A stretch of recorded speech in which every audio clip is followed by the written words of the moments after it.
Hello guys, আপনারা দেখতে পাচ্ছেন লালনে আসলাম। আজ 15 দিন পরে বাসা থেকে বের হয়েছি। দেশের পরিস্থিতি খুবই খারাপ ছিল, এর জন্য বের হইতে পারিনি। আর দেখেন লালনে আসলাম, সবই শুধুমাত্র যারা হচ্ছে লালনের ভক্ত তারাই আছে, এছাড়া আর কাউকে দেখতে পারছি না। হয়তো বা দু একজন আসতেছে বাইরের থেকে, কিন্তু মানে আগের মতো জমজমাট না। দেখেন কত সুন্দর লাগছে মানচিত্রটা, ওর ছবিটা অনেক ভালো লাগতেছে। আপনারা অবশ্যই আসবেন, এখানে আসলে অনেক কিছু ঠিক আছে। আর বর্তমানে যে দেশের পরিস্থিতি, তাতে মনটা অনেক আপসেট আছে আমার। যদিও কথা বলার কোনো ইচ্ছা নাই, মুখে ভাষা বেরোচ্ছে না, তবু আপনাদের দেখানোর জন্য কিছু ভিডিও করতেছি। তো অনেক কষ্ট লাগছে আমার, আপনারা তো জানেন কিসের জন্য কষ্ট লাগছে। বাট আপনাদের কাছে একটা রিকোয়েস্ট, কখনো কাউকে ভুলে যাবেন না। আর কাকে ভুলার কথা মানা করতেছি সেটাও আপনারা বুঝতে পারছেন।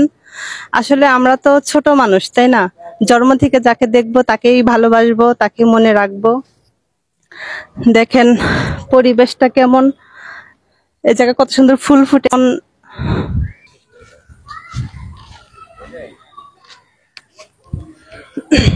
দেখতে পাচ্ছেন এটা হচ্ছে লালনের কি বলে, এটা একতলা না দোতলা আমি সব জানি না।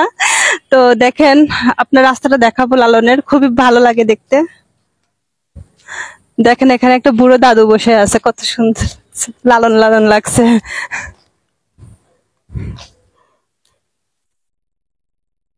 এটা হচ্ছে লালনের রাস্তা, ওটা হচ্ছে গেট। খুবই সুন্দর লাগে দেখতে, খুবই ভালো লাগে। তো আপনারা আসবেন।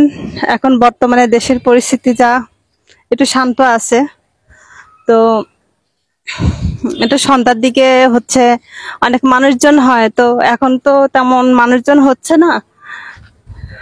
আমি বাসা থেকে 15 দিন পরে বের হলাম, সাথে একটা দাদু আছে, দাদুর সাথে একটু পরিচয় হই আমরা। আসসালামু আলাইকুম দাদু, কেমন আছেন? আমি খুব ভালো না ভাই, আমি ব্রেনের থেকে ঢুকি। আমি 7 বছরের মাজারে থাকি। ও আচ্ছা, আপনারা তো লালন ভক্ত তাই না? মনে হয় তাই। আপনারা এখানেই থাকেন সব সময়। তো আপনারা দেখলেন কিছুক্ষণ আগেও একটা আরেকজনকে দেখাইছিলাম, নানুকে, আজকে আমার দাদুকে দেখাইলাম।